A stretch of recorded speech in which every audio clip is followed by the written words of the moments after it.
Di video ini sekarang kita akan bahas tentang trigonometri. Sebelumnya kita perlu tahu terlebih dahulu apa itu trigonometri. Jadi trigonometri ini diambil dari bahasa Yunani, yaitu trigono dan metri, yang mana trigono berarti segitiga, sedangkan metri berarti ukuran. Jadi secara sederhananya, trigonometri berarti ilmu ukur dalam matematika yang mengukur tentang sisi dan sudut pada suatu segitiga. Sehingga dalam trigonometri ini terdapat 6 unsur penting. Jadi misalnya dalam suatu segitiga sebarang. Misalnya di sini terdapat segitiga ABC. Dalam satu segitiga ini terdapat 6 unsur.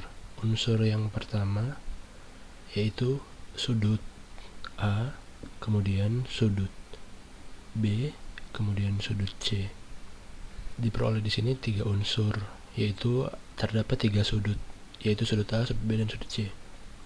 3 unsur selanjutnya yaitu misalnya di sini sisi A, sisi B, dan sisi C.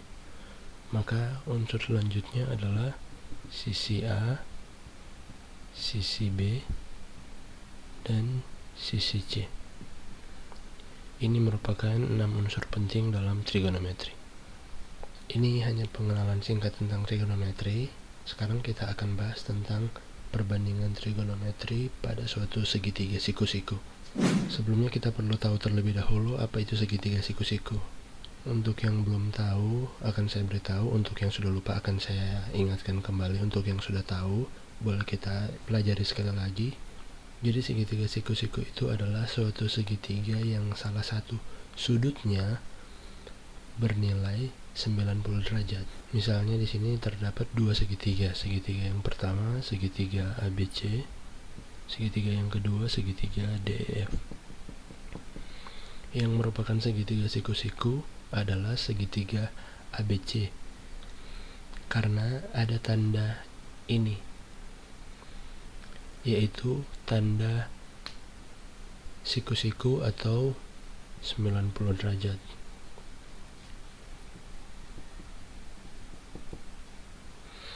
Sementara yang ini kelihatannya 90 derajat, tapi kalau tidak ada tanda seperti ini, mungkin bisa saja ini 89 derajat atau 91. Sementara sudut siku-siku harus tepat 90 derajat. Atau ada di buku lain atau literatur yang lain selain tanda ini menggunakan tanda seperti ini.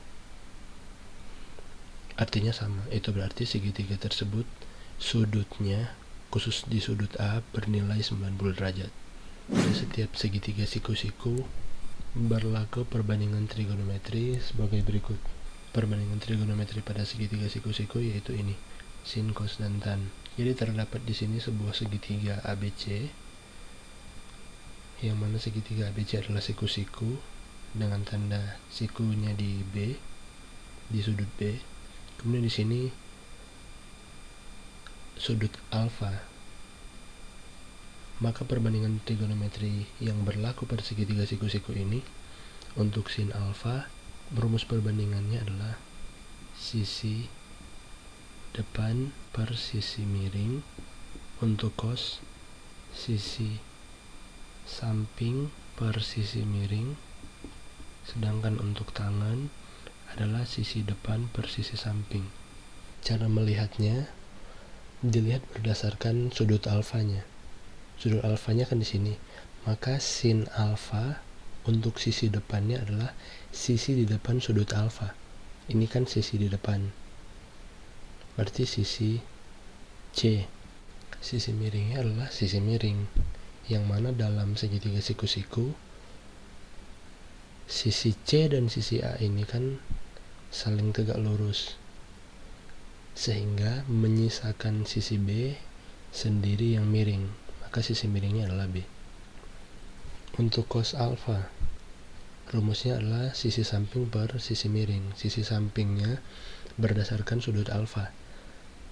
Ini sisi depan, ini sisi miring, berarti ini yang menjadi sisi samping atau sisi yang berada di samping sudut alfa.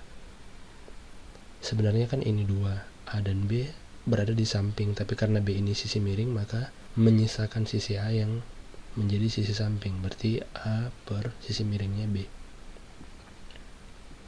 Sekarang tangan alfa, yaitu sisi depan per sisi samping. Sisi depannya adalah C, sisi sampingnya adalah A. Sehingga perbandingan trigonometri pada segitiga siku-siku ini adalah sin alfa C per B cos alfa A per B tan alfa C per A. Selain tiga ini, perbandingan trigonometri yang berlaku pada segitiga siku-siku adalah cosec alfa, sekan alfa, dan kotan alfa. Yang mana cosec ini adalah 1 per sin alfa, untuk sekan sek 1 per cos alfa, dan kotan 1 per tan alfa. Atau secara sederhananya, kalau sin depan per miring, maka cosec ini miring per depan. Kalau cos alfa itu samping per miring, maka sek itu miring per samping. Kalau tan itu depan per samping, maka kotan itu samping per depan. Sehingga tinggal diputar saja secara gampangnya. Kalau sin alfa C per B, maka koseknya itu B per C. Kalau cos alfa itu A per B, maka seknya itu B per A. Tannya itu C per A, maka di sini A per C. Dan itu berlaku untuk segitiga siku-siku yang ini berikan. Sekarang kita lihat ke contohnya saja. Tentukan perbandingan trigonometri dari segitiga PQR. Jadi yang dimaksud dengan menentukan perbandingan trigonometrinya, yaitu yang ditanya adalah sin, cos, tan, cosec, sek, dan kotan. Sebelum lanjut, perlu diketahui kalau ini semua adalah singkatan. Jadi untuk cara bacanya, sin itu adalah sinus, cos itu adalah kosinus, tan itu adalah tangen, cosec itu adalah kosekan, sek itu adalah sekan, dan kotan itu adalah kotangan. Tapi tinggal disingkat saja seperti yang sudah ditulis tadi. Sekarang lanjut ke contoh soal tadi. Maka untuk menentukan perbandingan trigonometrinya, secara gampangnya kita tulis terlebih dahulu mana sisi depan, mana sisi miring, mana sisi samping. Jadi kita tentukan mana yang merupakan sisi depan. Sekarang kita lihat berdasarkan sudut yang diberikan. Sudut alfanya di sini. Berarti sisi depannya adalah sisi di depan sudut alfa. Sisi di depannya kan ini. Berarti depannya itu adalah P. Untuk sisi miring adalah sisi yang satu-satunya miring. Atau secara sederhananya sebenarnya adalah sisi di depan sudut siku-siku. Sama seperti yang ini. Sisi di depan sudut siku-siku ini kan sudut siku-sikunya di sini, berarti sisi depannya adalah yang di sini. Sehingga kalau ini sisi depannya di sini, sudut siku-sikunya di sini, sisi di depan sudut siku-siku adalah yang ini. Berarti sisi miringnya adalah Q. Jadi sekalipun Q ini kelihatannya sisinya ini lurus, tidak miring, R dan P yang justru miring, tapi sesuai dengan definisinya, sisi miring itu adalah sisi di depan sudut siku-siku. Jadi jangan terkecoh dengan bentuk soal atau bentuk gambar yang diberikan. Sedangkan untuk yang terakhir, sisi samping adalah sisi di samping sudut yang diberikan. Sudut yang diberikan kan di sini alfa. Sisi depannya P, sisi miringnya Q, sisi sampingnya yang di sini berarti yang R. Setelah dari sini tinggal kita tulis sin alfa, cos alfa, tan alfa, cosec alfa, sek alfa, dan kotan alfa. Berdasarkan yang dijelaskan tadi, sin itu sisi depan per sisi miring. Sisi depannya kan P, berarti P per sisi miringnya Q, berarti P per Q. Untuk cos alfa adalah samping per miring. Sisi sampingnya di sini kan R, dr per sisi miring. Sisi miringnya adalah Ki. Untuk tangan itu depan per samping. Depannya di sini P, sampingnya adalah R, berarti P per R. Kosek, tanpa perlu melihat yang di sini, tinggal lihat yang di sini saja, kemudian diputar. P per Q berarti di sini Q per P. Sekan alfa, tinggal lihat yang di sini, kemudian diputar. Q per R. Yang terakhir kotan R per P. Oke, sekian untuk perbandingan trigonometri pada segitiga siku-siku. Sekarang kita lanjut ke bagian selanjutnya. Bagian selanjutnya adalah tentang menentukan nilai perbandingan trigonometri. Dalam menentukan perbandingan trigonometri, kita akan membutuhkan 3 rumus. 3 rumusnya adalah ini. Jadi, kalau ditanya sisi depan, maka kita gunakan rumus yang ini. Kalau ditanya sisi samping, kita gunakan yang rumus ini. Kalau ditanya sisi miring, kita akan gunakan rumus yang ini. Sekarang kita langsung ke nomor 1. Kita tentukan terlebih dahulu sisi-sisi yang diketahui. Jadi sisi depannya berdasarkan dari sudut alfa, berarti sisi depan sudut alfa yaitu 4. Untuk sisi miring yaitu sisi di depan sudut siku-siku. Sudut siku-sikunya di sini, berarti sisi depannya adalah X. Sisi sampingnya adalah 3. Dari soal nomor 1 yang akan kita cari tahu yaitu sisi miringnya, maka kita gunakan rumus yang ini. Kita cari terlebih dahulu berapa nilainya menggunakan rumusnya. Sisi miringnya adalah depan kuadrat tambah samping kuadrat. Depannya itu kan 4, berarti 4 kuadrat tambah sampingnya 3, berarti 3 kuadrat. Diperoleh akar dari 4 kuadrat berarti 16 ditambah 3 kuadrat yaitu 9. 16 tambah 9 diperoleh 25, maka akar dari 25 itu nilainya kan 5, maka nilai dari sisi miringnya adalah 5, berarti X itu sama dengan 5. Baru setelah itu kita tentukan nilai perbandingan trigonometrinya. Sin cos tan, sin alfa, cos alfa, tan alfa, cosec alfa, sec alfa, tan alfa, kotan alfa.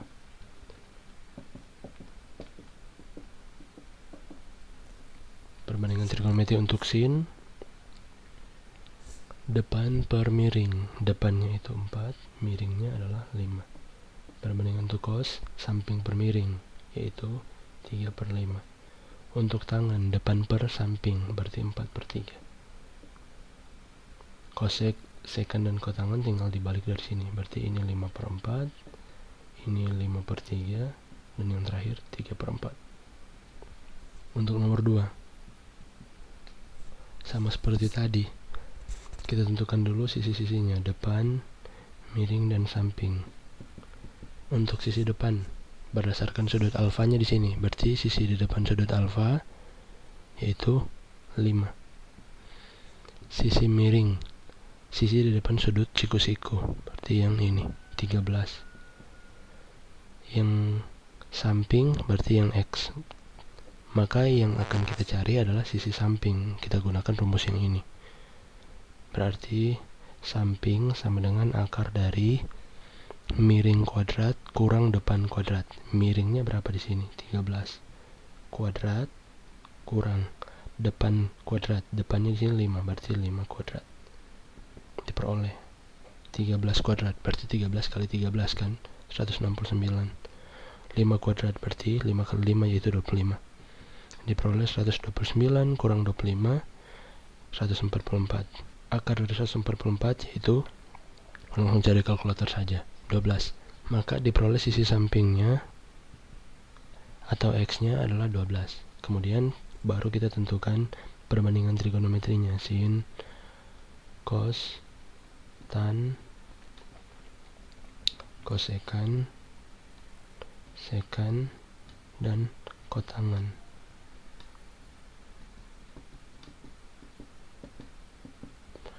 Sin, jadi kita harus hafal perbandingan sin itu apa, cos apa, tan itu apa. Sin itu kan depan per miring, depannya 5, miringnya 13. Cos samping per miring, sampingnya 12, miringnya 13. Tangan depan per samping, depannya 5, sampingnya 12. Sisanya tinggal kita putar. 13 per 5, secant itu 13 per 12, kot tangan itu 12 per 5. Oke, untuk yang nomor 3 bisa kalian kerjakan sendiri sebagai soal latihan. Kita akan lanjut ke bagian selanjutnya. Sekarang kita masuk pada perbandingan trigonometri di berbagai kuadran. Tapi sebelum itu kita perlu mengenal tentang sudut-sudut istimewa. Di sini telah ada tabel sudut-sudut istimewa, yaitu 0 derajat, 30 derajat, 45 derajat, 60 derajat, dan 90 derajat. Disebut sudut-sudut istimewa karena tanpa menggunakan alat bantu hitung matematika, kita dapat menentukan nilai perbandingan trigonometri dari sudut-sudut tadi.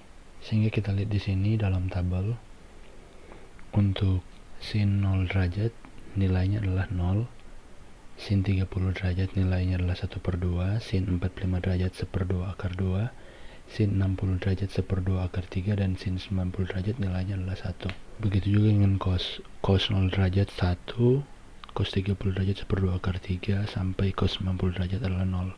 Untuk tangan 0 derajat nilainya adalah 0, tan 30 derajat nilainya adalah 1/3 akar 3, tan 45 derajat adalah 1, tan 60 derajat adalah akar 3, dan tan 90 derajat nilainya di sini simbolnya adalah tak terdefinisi. Kalau dalam beberapa literatur atau dalam beberapa buku yang lain, mereka menggunakan simbol infinity atau tak terhingga. Tapi yang paling tepat adalah tak terdefinisi. Setelah kita tahu tentang sudut-sudut istimewa, sekarang kita perlu tahu apa yang dimaksud dengan kuadran. Jadi di sini terdapat diagram kartesius, yang mana ini merupakan sumbu X dan ini merupakan sumbu Y. Dalam diagram kartesius terbagi menjadi 4 bagian,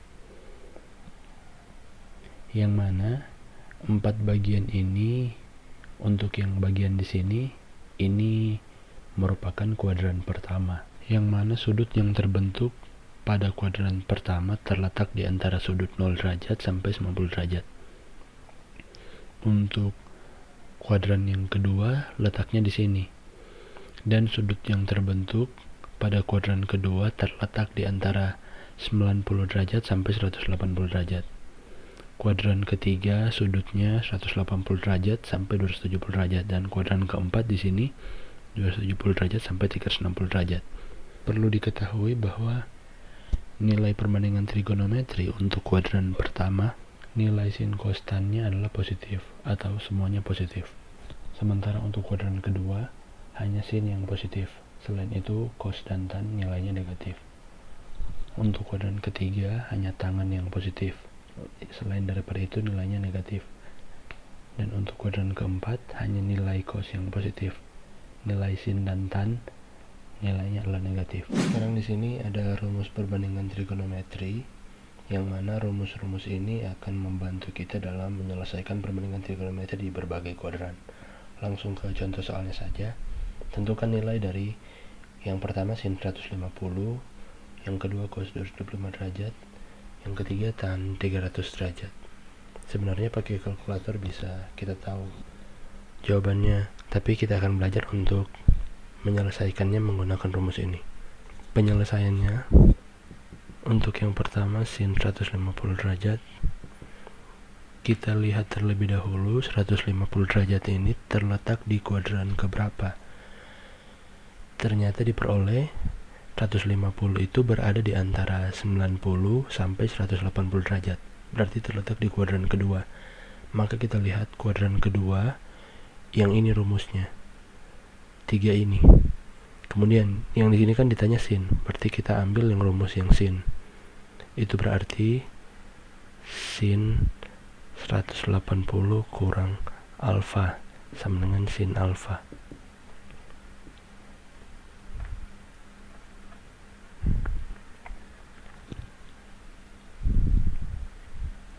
Sekarang 180 kurang berapa, hasilnya 150, yaitu 180 kurang 30 derajat kan. 180 kurang 30 hasilnya 150. Karena di sini alfanya adalah 30, maka alfa di sini kita ganti sin 30 derajat. Itu artinya sin 150 derajat nilainya sama dengan sin 30 derajat, yaitu sin 30 derajat kita lihat di tabel. Nilainya adalah 1/2. Dengan kata lain, sin 150 derajat nilainya adalah 1/2. Nomor 2 sekarang. Cos 225 derajat. Kita lihat 225 derajat ini terletak di kuadran keberapa? Terletak di antara 180 sampai 270 kan? Berarti terletak di kuadran ketiga. Kita lihat rumus kuadran ketiga, kemudian karena di sini cos, berarti kita pakai cos. Diperoleh cos 180 tambah alfa sama dengan min cos alfa. Min cos alfa. Sekarang 180 ditambah berapa? Nilainya sama dengan 225. Itu berarti ditambah 45 derajat. Maka alfanya di sini adalah 45 derajat. Diperoleh min cos 45 derajat. Sekarang cos 45 derajat itu di tabel berapa? Nilainya kan adalah 1/2 akar 2. Maka karena di sini ada min cos 45 derajat, berarti min 1/2 akar 2. Jadi nilai dari cos 225 derajat adalah min 1/2 akar 2. Dan itu sesuai dengan yang di sini. Nilai cos di kuadran yang ketiga adalah min. Maka sesuai cos 225 derajat min 1/2 akar 2. Untuk tan 300 derajat boleh kalian coba sendiri. Sekarang kita ke contoh selanjutnya. Tentukan nilai dari sin 765 derajat, cos 600 derajat, dan tan 585 derajat. Sama seperti tadi, kita lihat terlebih dahulu terletak di kuadran keberapa. Untuk yang pertama, sin 765 derajat. Karena di sini untuk kuadran hanya sampai 360, berarti kalau dia sudah lewat dari 360 derajat, maka kita gunakan perioditas trigonometri. Langsung saja di sini, karena di sini ditanya sin, maka kita langsung gunakan rumus yang sin. Sin n kali 360 tambah alfa sama dengan sin alfa. Sekarang kita cari 765 derajat ini berapa dikali 360 mendekati 765, yaitu 2 kali 360. 2 kali 360 itu kan 720.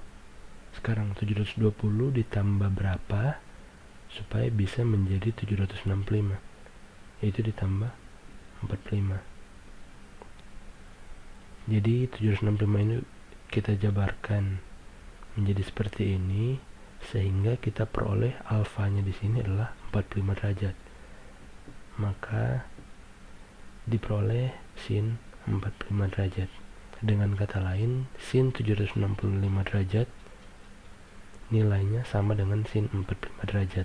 Sekarang sin 45 derajat itu tinggal kita lihat di tabel, nilainya adalah 1/2 akar 2.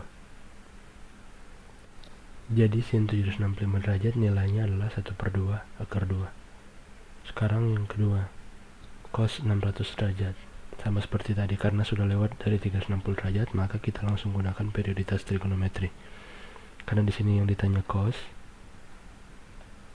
ini derajat ya, jangan anggap ini 0. Jadi 600 derajat. Gunakan rumusnya cos n kali 360 derajat tambah alfa sama dengan cos alfa.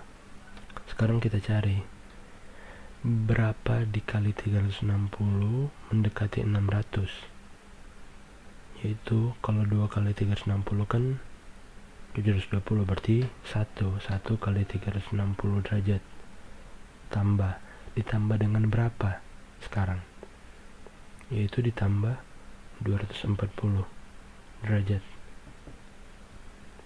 1 kali 360 tambah 240 nilainya adalah 600. Jadi diperoleh alfanya di sini adalah 240, maka diperoleh cos 240 derajat. Sekarang diperoleh di sini cos 240 derajat. Karena tidak ada di tabel, maka kita cari terlebih dahulu cos 240 derajat ini berapa. Sama seperti cara yang tadi, yang di cara pertama.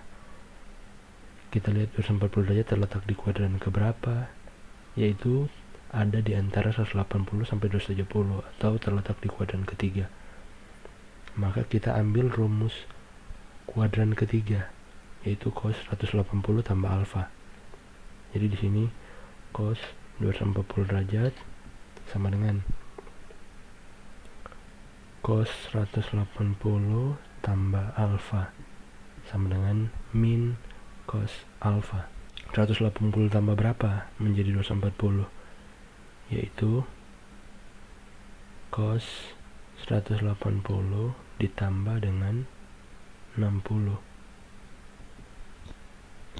sehingga diperoleh min cos 60 derajat karena alfanya di sini adalah 60, sehingga diperoleh cos 60 derajat. Lihat di tabel, yaitu 1/2 karena di sini min cos 60 berarti diperoleh min 1/2. Dengan kata lain, cos 600 derajat nilainya adalah min 1/2. Untuk contoh yang terakhir, tan. Bisa kalian coba sendiri, tapi sebagai bantuan untuk kalian, karena di sini tan, maka gunakan rumus yang tan. Yang tan di sini 180, kalau sin dan cos 360. Jadi bisa kalian coba sendiri. Sampai di sini untuk video kali ini. Jangan lupa kalau ada pertanyaan silahkan ketik di kolom komentar. Kalau ada yang kurang jelas boleh sampaikan juga di kolom komentar. Sampai jumpa di video-video selanjutnya.